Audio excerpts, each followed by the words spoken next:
Hi everyone, I hope you're doing good.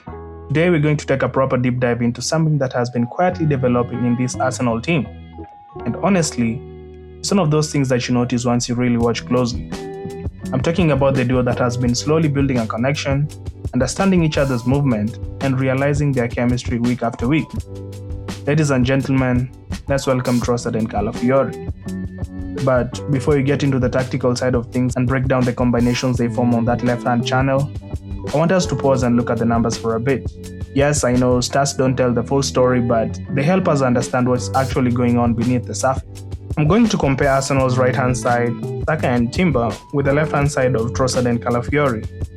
I'm not doing this to start an argument about which side is better and all of that shenanigans, but more to understand which side is actually producing much more end product. Calafiori and Trossard this season have put up a total of 9 goal contributions in the Premier League.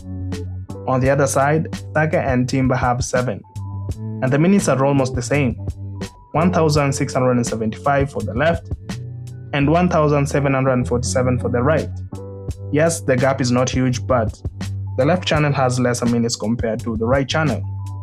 Another thing, most of Arsenal's play naturally goes down the right, and we saw this in the match against Spurs on the weekend. Where much is given, much is expected, and you see this especially with the top teams in Europe. Let's look at Madrid for example. Most of their goals come from the left side with Vinicius and Mbappe constantly causing problems for the opponents. I now put the same point across the table and say that Saka and Timber should produce more goal contributions than what they are doing right now because they have quality. That's just my opinion. Finally, let me just make things clear so you guys don't call me out. All of this is not happening by accident. Arsenal have been recently overloading the right-hand side on purpose by drawing the oppositions towards Saka, Eze and Timber, and then once that side is crowded, they switch play quickly to the left. So suddenly, you've got Trossard and Calafiori standing in acres of space, ready to punish whoever is too slow to shift across.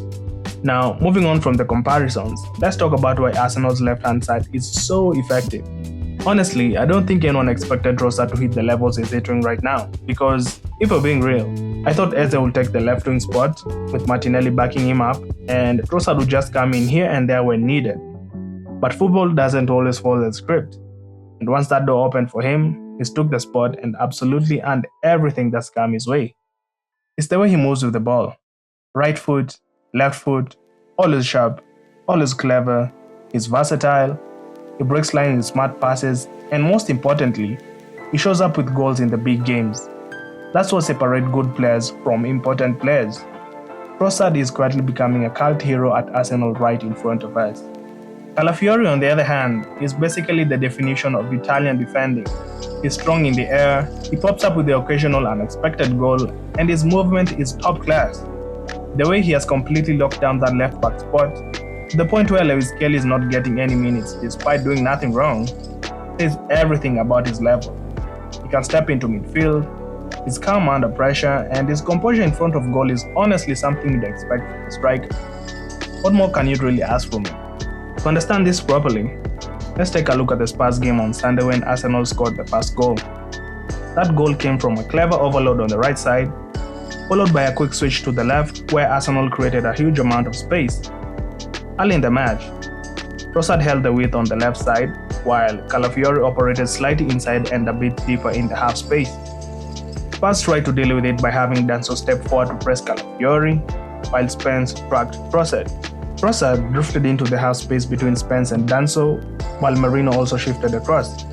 That created an overload and forced Spurs into an uncomfortable decision.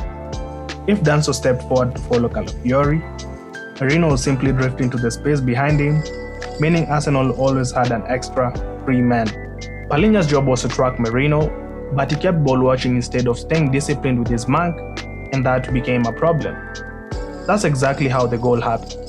When Arsenal worked the ball to the right, Palhinha drifted towards the action and completely lost track of Merino. Arsenal switched the play instantly, and by the time Palhinha reacted, Merino was wide open. Spence now had two options: track Calafiori or follow Trossard. Danso, meanwhile, was caught ball watching instead of adjusting his position, and that split second was all Trossard needed to make a smart run inside, and Merino found him with a perfect pass. Trossard still had plenty to do from that angle, but he finished it brilliantly, which says a lot about his quality in the final third. That's it for today, guys. Let me know how many goals and assists you think they'll end up with this season, and please don't forget to like and subscribe to the channel. It really helps us grow. Until next time, peace out.